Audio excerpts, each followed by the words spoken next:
Hello everyone, welcome to English Shorthand classes. Exercise 91. Get ready for the dictation. Start. Mr. Vice Chairman, I accept the principle of the separation of the railway finance from the general finance. Stop.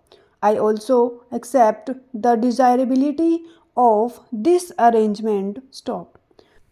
It is not only a convenient arrangement, but it is based on sound principles and is conducive to the better administration of the railways. Stop.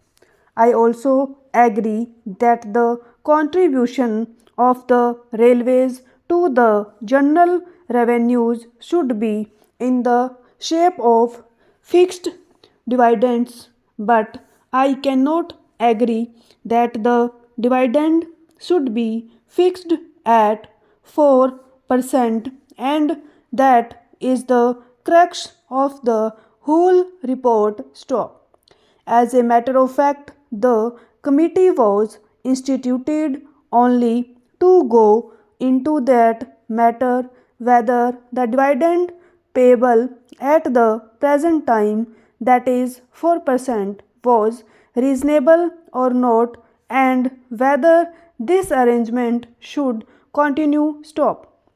When I say that I do not agree to the rate of dividend, I wish to submit that enough material has not been placed in our hands to judge whether the dividend which is being fixed is fixed on some sound basis or not. Stop.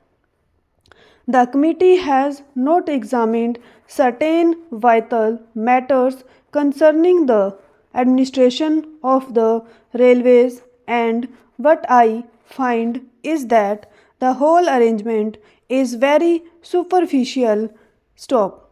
It appears to me that the railway administration and the finance administration came to an agreement, and the committee did not find it necessary because of the agreement between the two ministries to examine and go into the vital matters which affect this issue. Stop.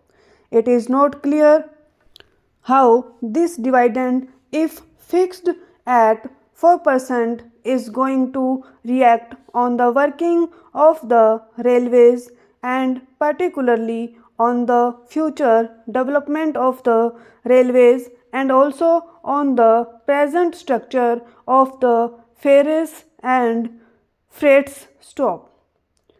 This question has not at all been examined, and we do not know what reaction it is likely to have. Stop. These are very vital matters, and I think that they need a thorough examination before we can come to correct conclusion in this matter. Stop. As we know, there is a pressing demand for reduction in the railway fares, particularly for third class passengers. Stop. This demand has been made on the floor of this house, and I think there is great justification behind this demand, and more particularly now when we find that the prices of agricultural goods have gone down. We will have to take into consideration the question whether the rural population, who will get much lesser return for their products now, will be able to pay the same fares and freights. Stop.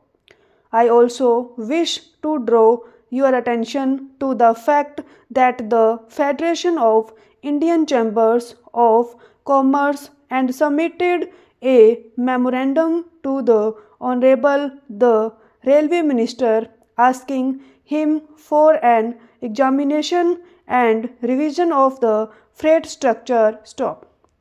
I do not know what the position today is, and unless and until we are enlightened about that, unless and until we know where we stand in relation to threats and fears, we are not in a position to take any decision whether the rate of dividend should be 4% or not. Stop. I should like to ask the Honorable the Railway Minister whether, in view of this strong demand made by the people through their representatives in both the Houses of Parliament and in view of the changing economy with which we are faced, B can give us an assurance that he will be able to discharge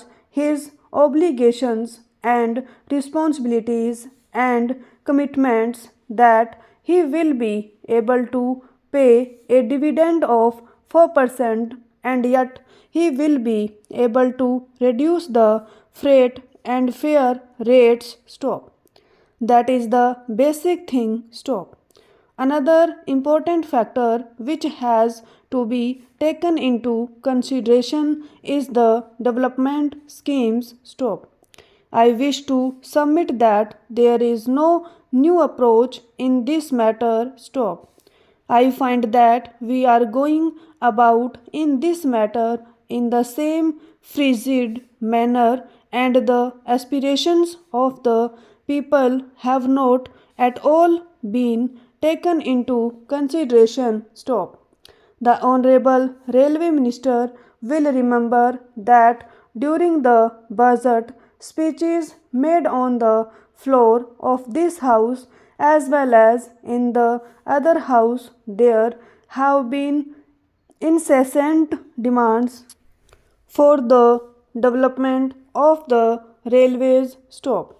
I do not know what he thinks about it and how he thinks that after paying this dividend at 4%, he will be able to meet that demand, and he will be able to find a way for the railways to expand their economy as they think it proper, as would meet the demands and aspirations of the people. Stop.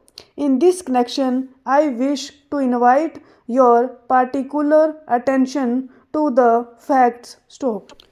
I will be happy if we could pay even a larger percentage, but the fact is that we must be sure that the railways are in the present circumstances in a position to do so and yet discharge their responsibilities and obligations and satisfy the needs and demands of the people, which are legitimate and justified. Stop.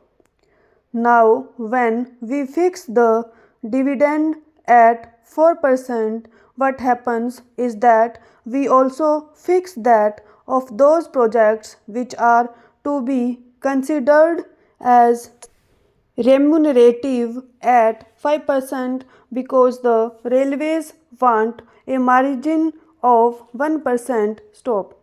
What actually happens is that when we fix it at such a high level, because of this percentage, we find that not many new projects are really taken up, and we have been very seriously disappointed in this matter. Stop.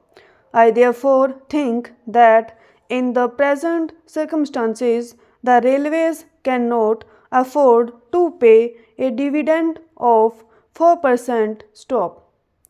May I ask the Railway Minister whether it is not a fact that even he has not been able to contribute fully, or even he will fall short by about rupees 60 crores in this contribution towards the plan question mark.